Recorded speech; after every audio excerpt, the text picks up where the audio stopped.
Hello guys, it's Sarah again. Okay, last video I posted a book of Lion King, and that, as I told you, it was an easy book. I don't know if you really read this, but I read this one to you.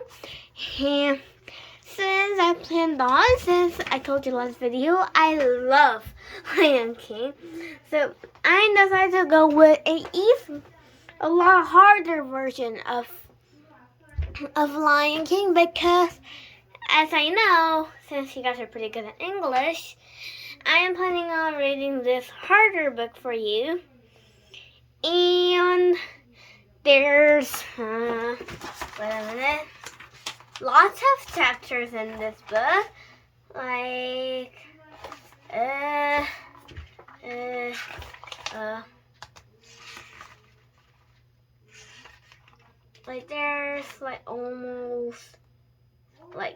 there's 20 chapters in this book. So I'll be posting 20 videos to read this whole entire book. I'm going to read one a day, and today I'm going to read the first chapter. But if you don't have this book, just chill and listen and concentrate, because I am planning on making a quiz for this book too. If you didn't see this video, come on please. I'm going to make a quiz of both two books, and if you get all of them right, you can choose what book you want me to read next. I have A Diary of a Wimpy Kid, Junie B. Jones. Well, I read a lot of those. And I have My Rear School. So you can choose one of those, and it's 2 minutes free talking. So I'm just going to begin on reading The Lion King. Okay. Chapter 1. In the moments before the sun rose over the horizon, the African plain was hushed. No birds sang, no animals called. The only sounds were the soft whisper of the breeze as it blew through the long grasses, still green in the early spring, and the distant thunder of the water cresting over the Victoria Falls into the Halsey pools below. But as the sun's lights began to break over the savannah, life began to stir. It was slow at first, barely noticeable. A soft moo rising from the meerkat then, a rustle of feathers as the marabou storks lifted their long black wings and stretched their legs. Then, faster and faster, the sound grew louder, merging into the songs of the savannah. Cheetah's mother cast their young out to the sunlight, and with gentle nudges to their cubs' sides and quick licks to say hello. A pair of tappies tapped their horns in greeting, and then turned towards the grasslings, eager for their first meal of the day. Their brown bodies, marked with swaths of black, gleamed in the sun as it rose higher and higher. Over the open plains, a herd of elephants began to march towards the watering hole, their long trunks swinging, the pads of their large feet lifting deep impressions on the dry ground. Near the top of a hill, a mother giraffe appeared, her baby following close behind, its head swirling back and forth as it scanned the landscape for friends and predators. Below, on the plain still covered in a thin layer of morning mist, a herd of gazelles leaped in place, the young ones jumping over brush with abandon and spooking as an even larger herd of zebras passed by. Even the smallest of the life had awoken. On tree branches, lights began to march out of their holes and head to the ground.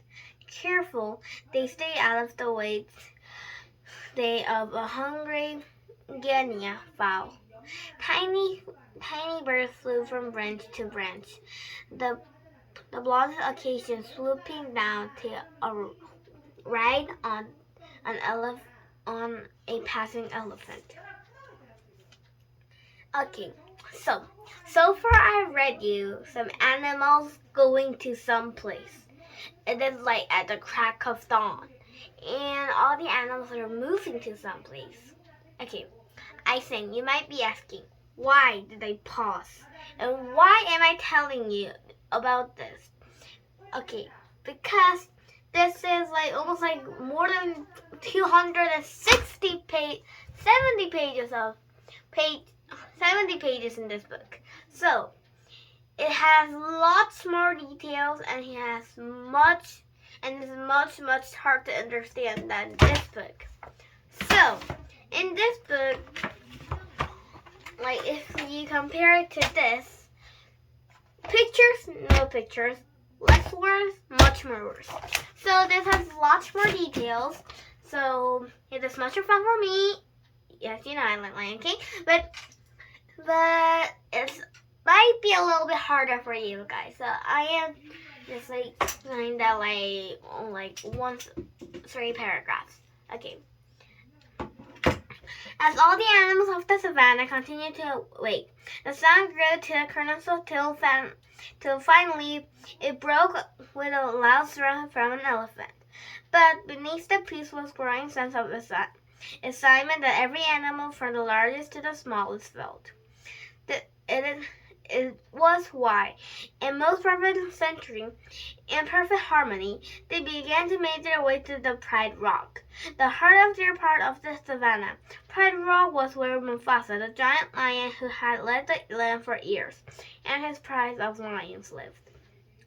And on this way, he could introduce his kingdom to his son. It was a tradition that had been unhelped for the generation. Mufasa's family was well respected. He was a fierce and mighty lion, but he was kind and he treated everyone, from the ants to the antelope, as important. In return, he had earned the respect of every animal family in the Pride-lands. And now they would show their respect by greeting his new son.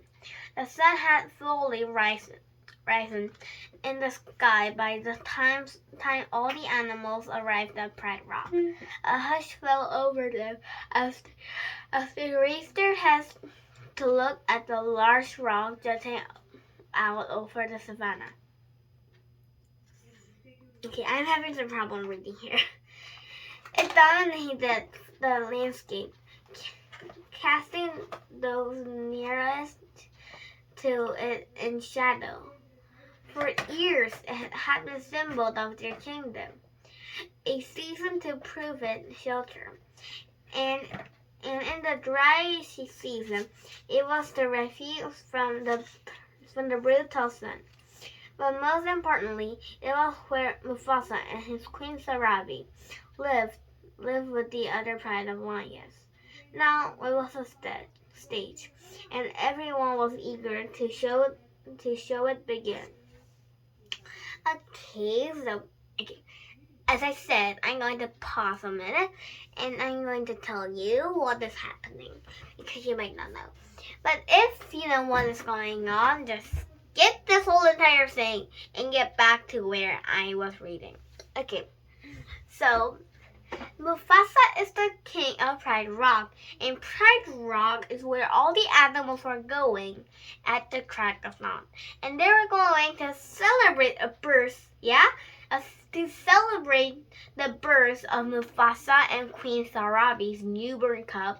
And its name, well, you know, is, as it says in this book, the baby named Simba.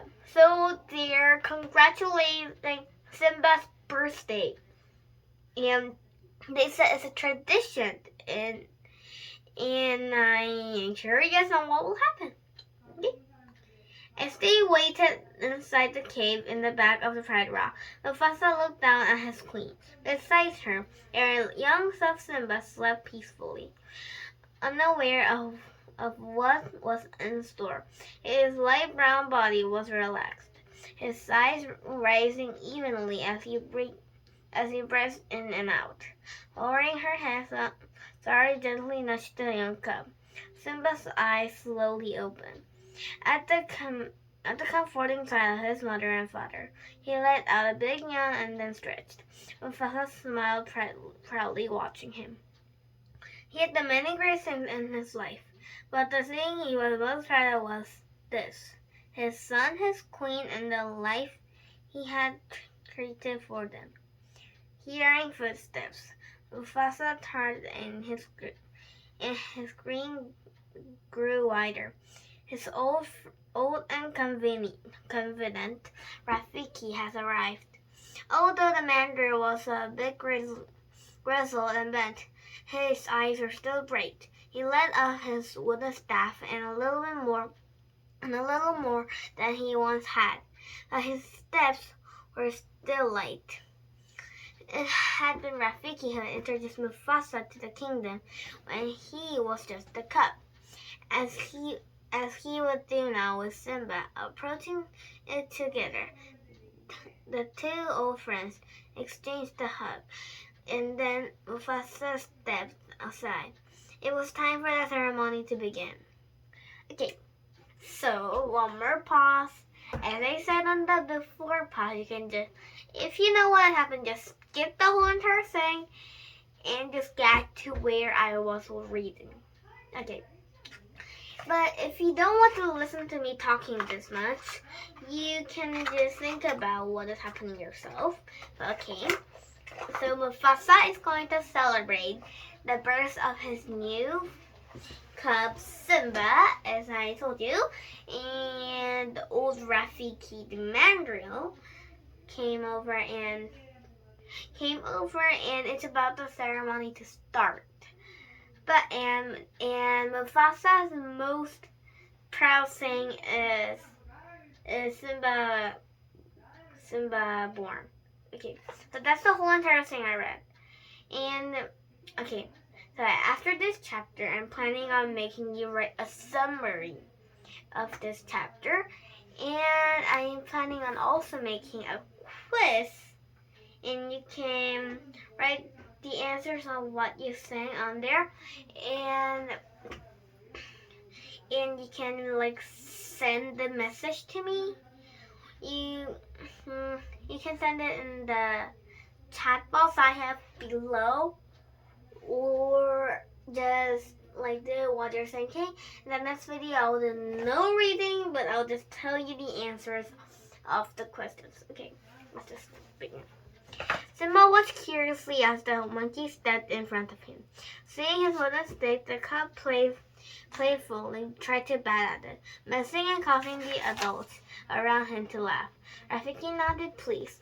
It was a good sign for the red log if Simba was curious and alert. Raising the stick above Simba, Rafiki shook it, causing red dirt to fall over the cub's head and making the young cub sneeze. Satisfied, Rafiki leaned down and carefully picked up Simba. Cradling him in one arm, he turned and slowly began to make his way out of the cave. Behind him, Mufasa and Sarabi followed, their bodies pressed close together.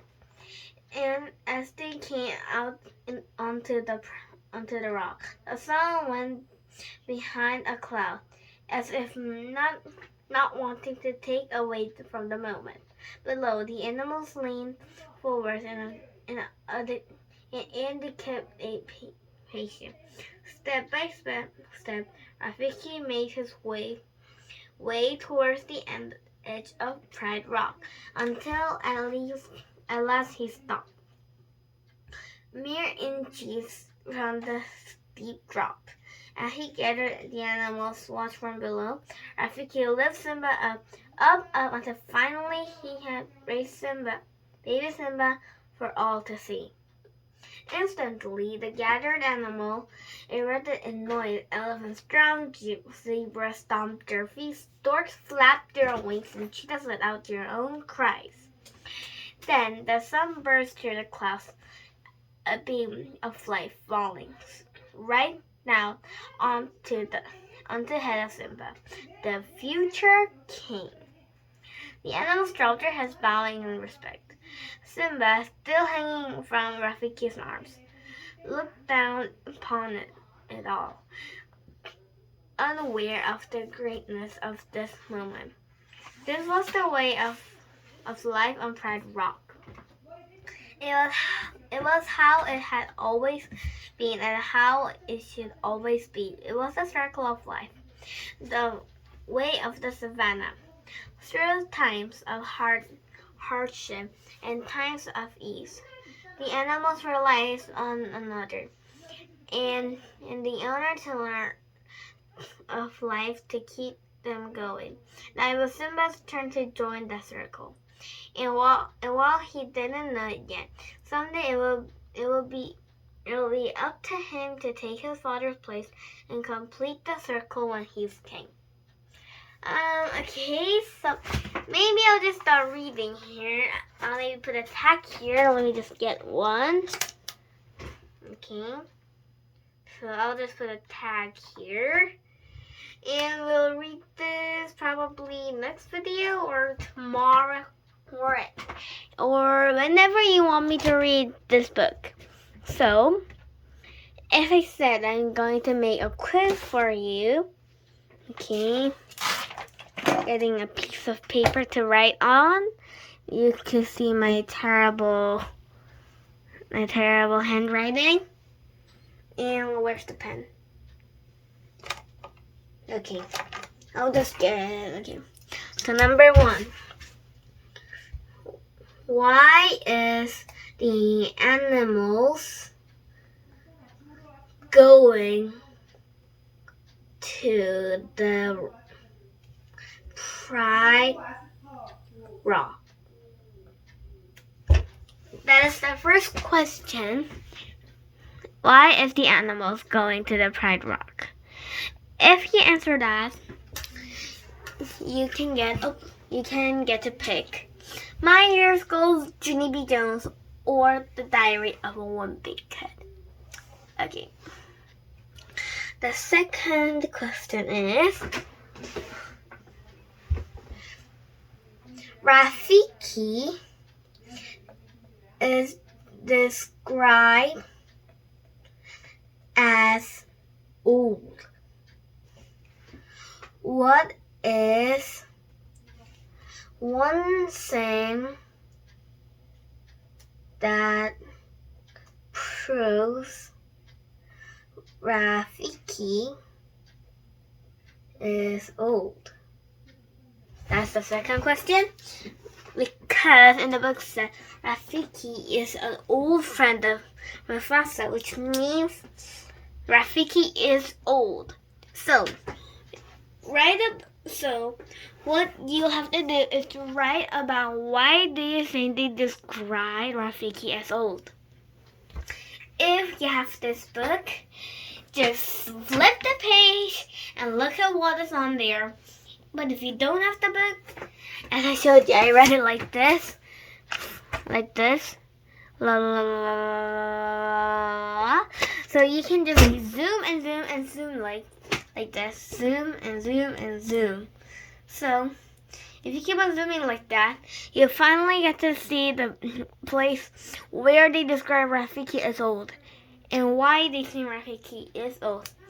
Okay, third one is chapter 1 over to where I read